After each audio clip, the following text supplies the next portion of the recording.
Hey, it's Ashley, and we are live on the Western Fashion Behind the Scenes podcast. Today, I have one of my favorite returning guests, Dakota Dawn Johnson, is here, and I'm very excited. Welcome, Dakota.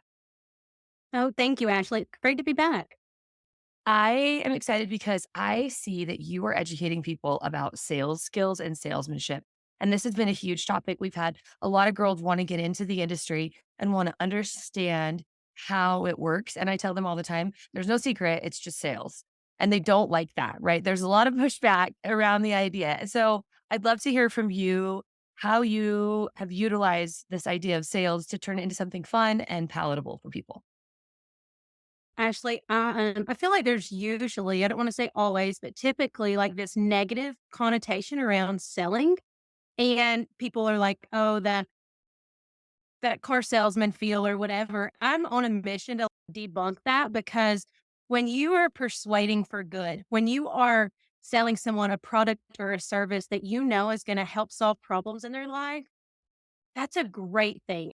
I'm on a mission to help people understand that's what I do for a living. I work for Ariat International, but I also am a ranch wife and a mom, and I have my own small business. And the reason I'm able to navigate all of those things and in somewhat of a successful manner, it's definitely a juggle, but the only way I can manage those things successfully is because I have sales skills. And so literally I was telling somebody the other day, whether I'm selling rodeo sponsorships or I'm closing a deal in corporate America or trying to get my kids in the car on time for school or church, it's sales skills. That's what I'm doing. And so I really think there's such a great opportunity to educate people in all industries, but my heart really lies in our Western industry because I know that there are so many great products, services, people out there, and they just want to, like you said earlier, they're very standoffish when it comes to the idea of selling. And so if we can help them shift that narrative, have a different mindset, oh man, the opportunities are endless for them. Yeah. So let's just pretend that I don't know anything about sales, which could be true. My dad is really cool. He always says he gets up and he's a professional pack clinic teacher. So he teaches people how to pack into the mountains. But he'll stand up there and say, what you should know is you can learn something from everyone. So you don't know anything about anything, especially when you meet people that do know something, you'll realize you don't know anything. And so I love the idea that we don't know anything about this. So if I didn't know anything about sales, where would I start? And I wanted to get a sales job in the Western industry. Yeah. So I think this is going to sound so basic, and it's not really even just for getting a job in the Western industry, but just sales in general. Two of the things that are going to make people remember you in a positive way and make them want to do business with you or share your name with somebody else is if you respect their time. And so, one of a couple of the best ways that you can show somebody you respect their time, even before you've ever met them, is you do what you say you're going to do. So if you say, "Hey, Ashley," or if I was say, "Hey, Ashley, I want to talk to you for 15 minutes, share this idea with you. Would you have 15 minutes?" Be prompt, be on time, and don't take 30. Be mindful of that because they're going to remember that. And you want them to have a really great first impression memory of this girl does what she says she'll do. And then always come at it from the angle of under promise, over deliver. So if you say, "Hey, I'm going to be back in your store 2 weeks from now on this day to count your inventory and tell you what you sold," then do that. Don't just say, "Yeah, I'll be back in a couple of weeks," or whatever. Just be very specific because time is, while money is our currency, I just feel like more and more people are understanding time is really the currency. If we can respect people's time, that allows them to go make more money. And really just keeping that at the forefront of mind. Do what you say you're gonna do and respect people's time. That's really gonna help you get your foot in the door, regardless of what industry. Because when you're in sales, people will buy stuff from people that they like, even if they don't need it. And I know that's probably not what people want to think, but if there's not a level of respect and a genuine kind of relationship partnership there that you build, you can have the best product in the world and people won't buy it from you if they don't like, know, and trust you.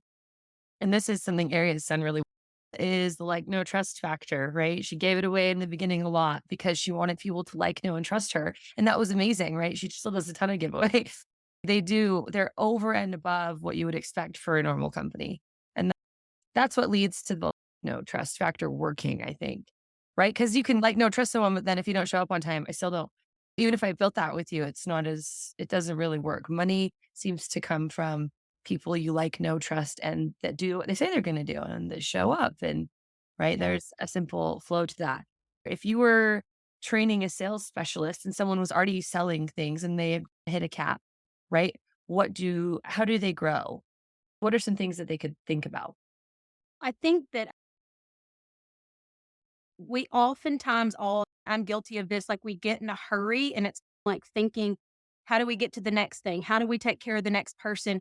Where sometimes if you just really take that pause and dive I would just say get in the weeds, like, dive into the details and really put on your I refer to it as a buyer's hat. So when I'm selling, I'm thinking as I've grown in my salesmanship journey, my sales specialist journey, what everything I do is very purposeful and I'm thinking about the person on the other end of that business transaction, if you will, that partnership. How can I make their life easier? For example, let's say that I have an account and I know that I need to meet with them to show them the fall line. We're showing fall 24 product right now. So we're recording this in November. It's a really busy time of year in retail. The last thing that they want to do is dedicate like 4 hours to come and look through every single piece of clothing on my rack, like all these things. So, what I would do and what I do for my accounts is I pare that down, I build it out for them, and a lot of work goes in on the front end for me to where I'm like, hey, you have four ways in your store that house Ariat product. Those four ways, they'll hold 72 units apiece. That means we need 8 styles of four way. This is what your delivery dates would look like. I do all of that so that when they walk in and they look at it, they may tell me they don't like that blue plaid shirt and they want this red paisley shirt. That's an easy change, but instead I've saved them time and energy because I've taken the details, the time to get into the details so they didn't have to. And then really that next step actually I feel like is so important is a follow-up. So just recapping it and saying, "Hey, here's an email of what we did today." Even if you have photos of that, just like really going above and beyond from a place of, "Let me make this easy for them," because that in turn is just going to catapult you, not just in your career, but honestly, just in like you're putting good out into the world, you're gonna get good back. I think that's the key though, is you go above and beyond, you're always going to be remembered, right? No one's ever going to say, "Oh, dang, I wish they would have never done that." So what you're saying though is really true, right? They remember how you made them feel. They remember if you went above and beyond. They remember if you were totally cool with last minute. They remember if you were totally okay if things didn't go okay. They remember if you were not totally okay if things didn't go okay. And these are some other things that salesmanship is important. And then what happens when your deliveries are late? And oh, girl, yeah. Yeah.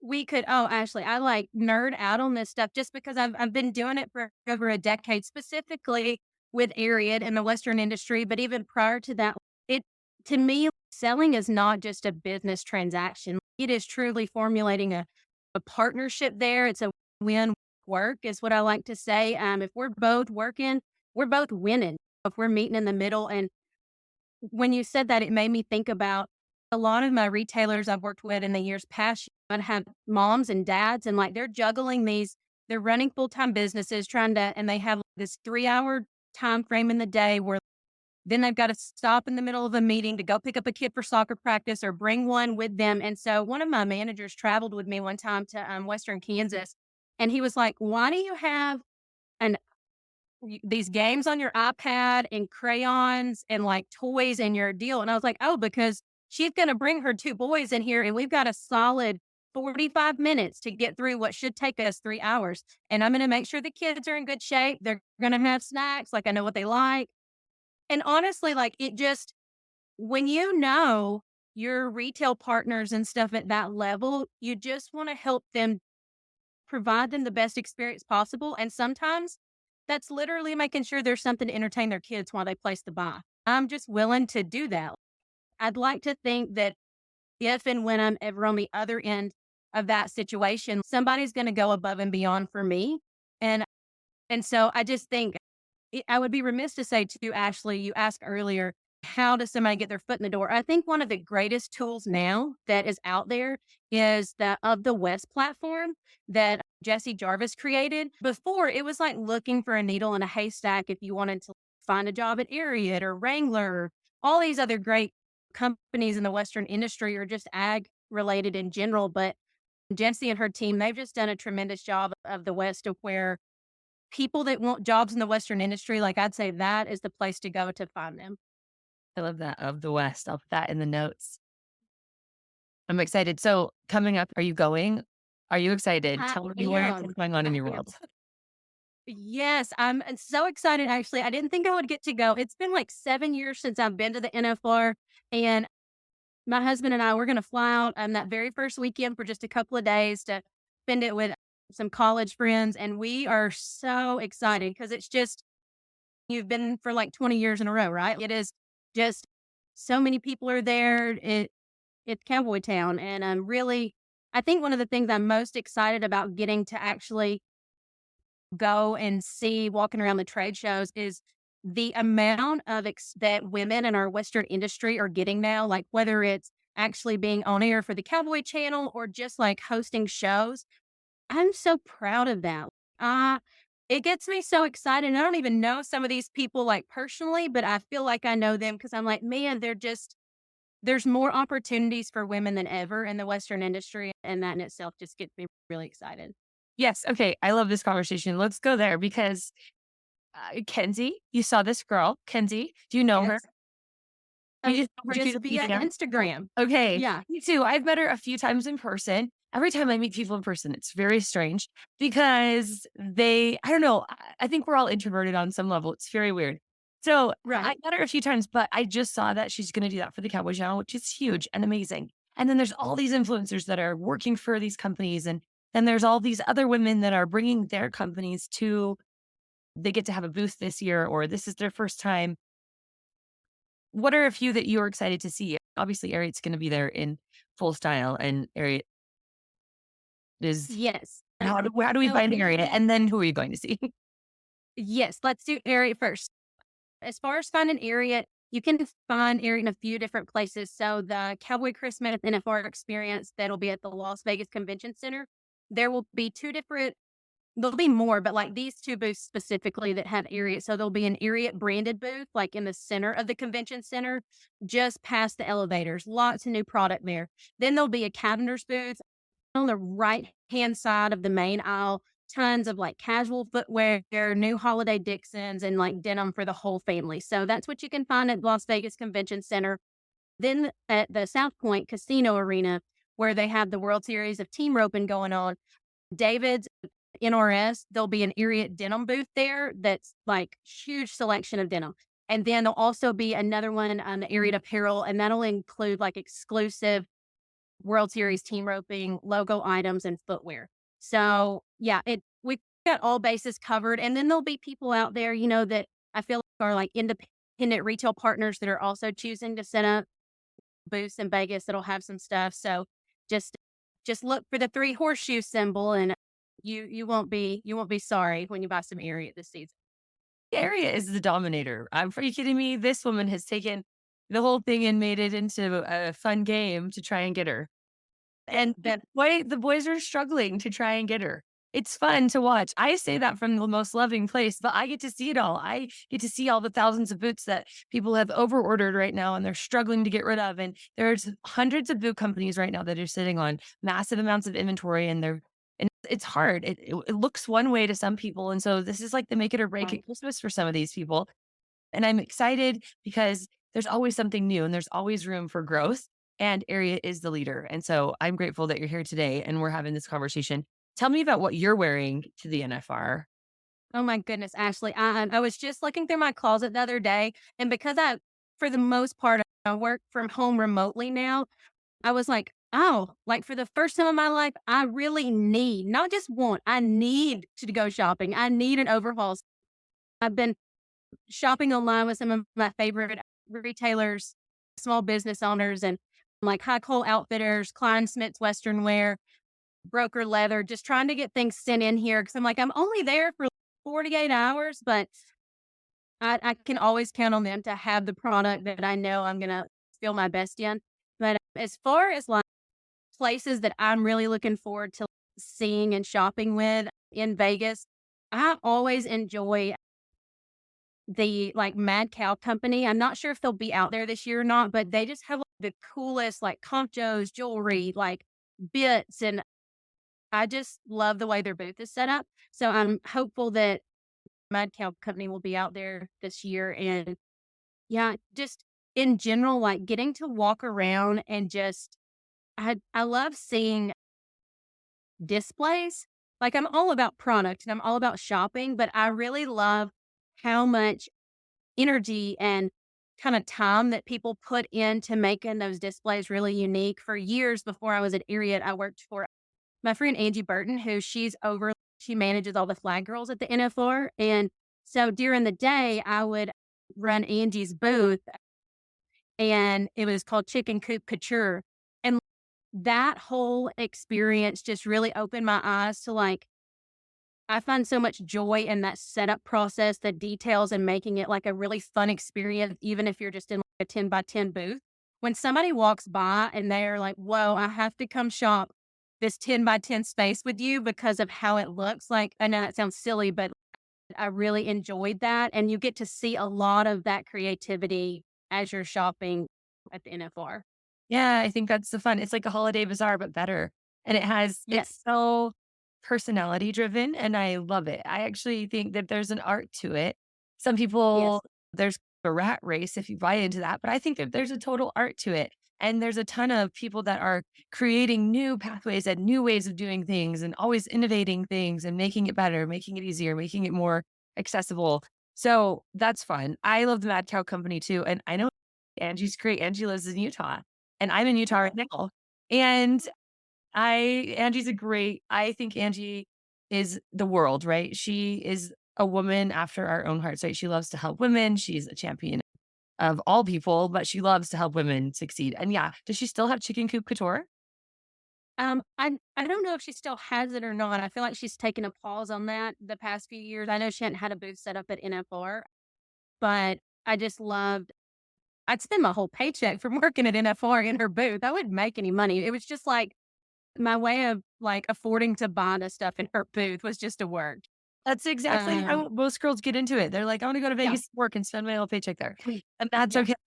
That's part of the experience. So if you're doing that's okay too. There's room for everybody and don't feel like that's not a fun thing to do because it is. yeah.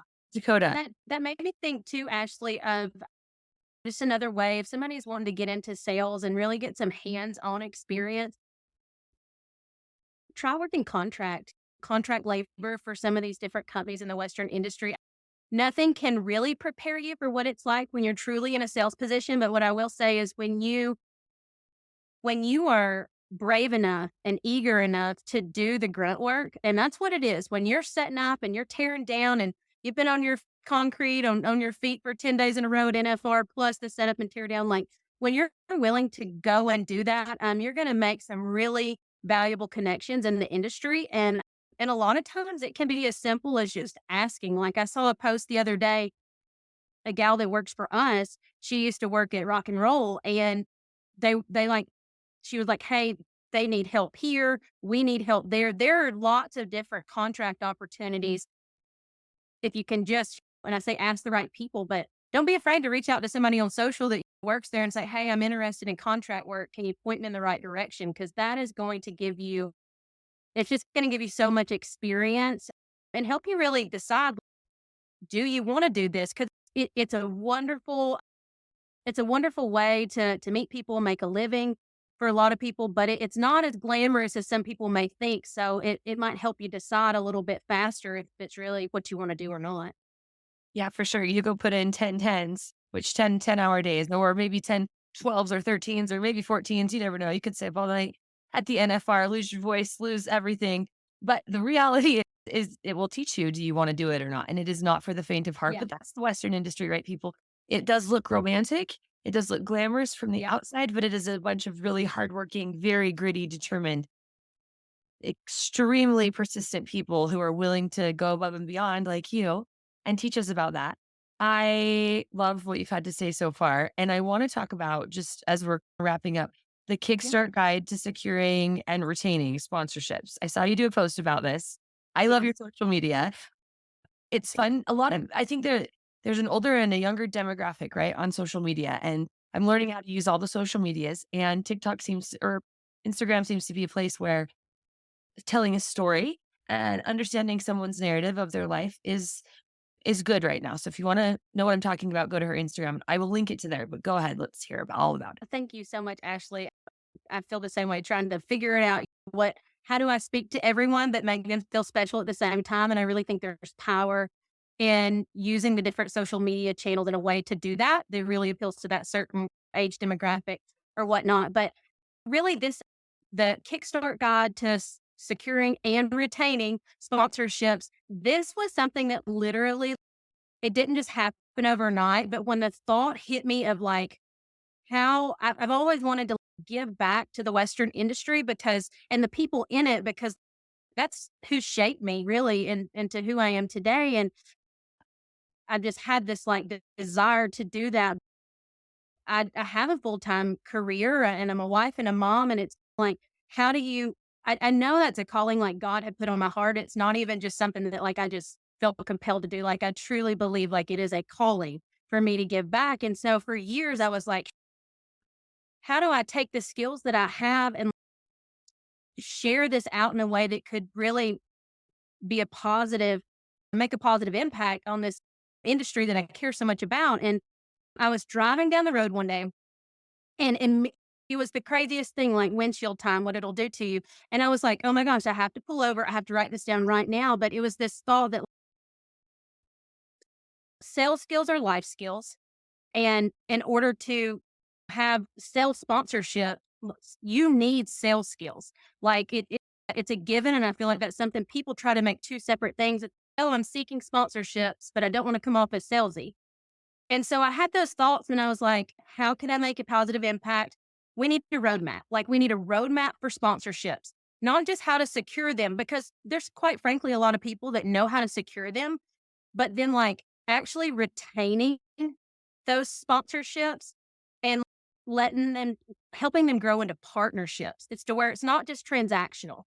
It's very much like we are building something much bigger together. And so that's really where this idea came from.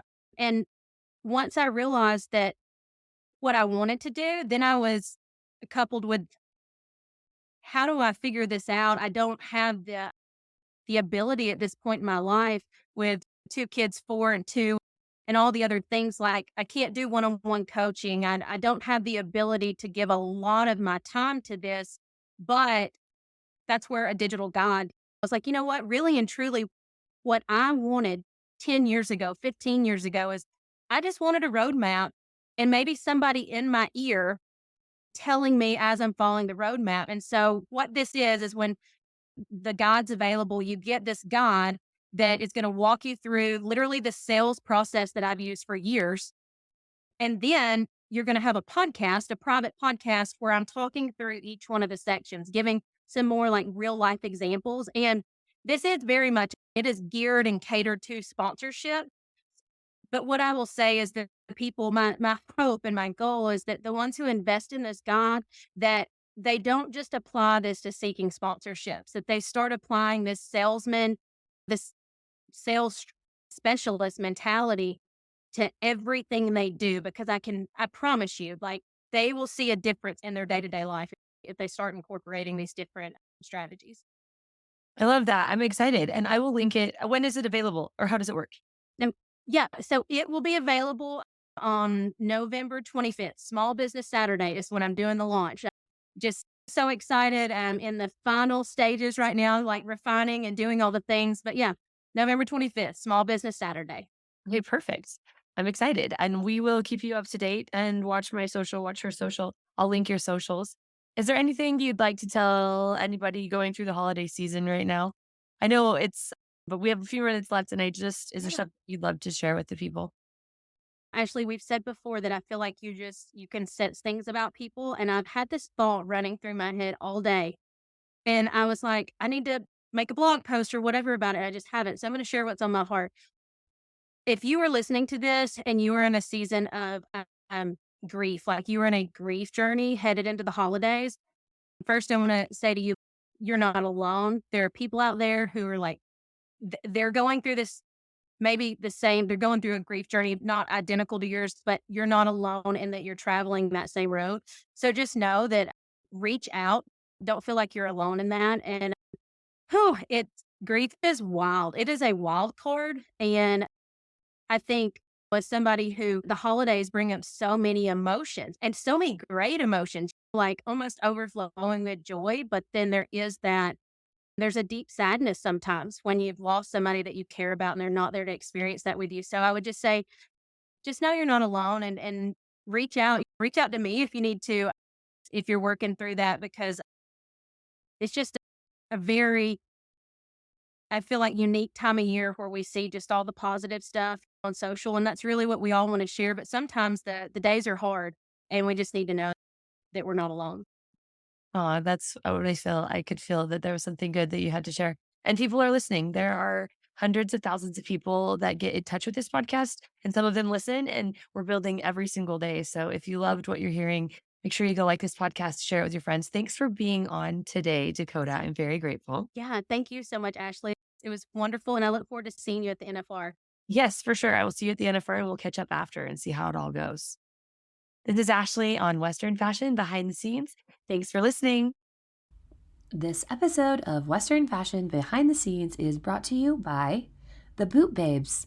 The Boot Babes are the world's largest Western group of women that love cowboy boots and are fiercely committed to ensuring Western traditions carry on forever. Join the Boot Babes today.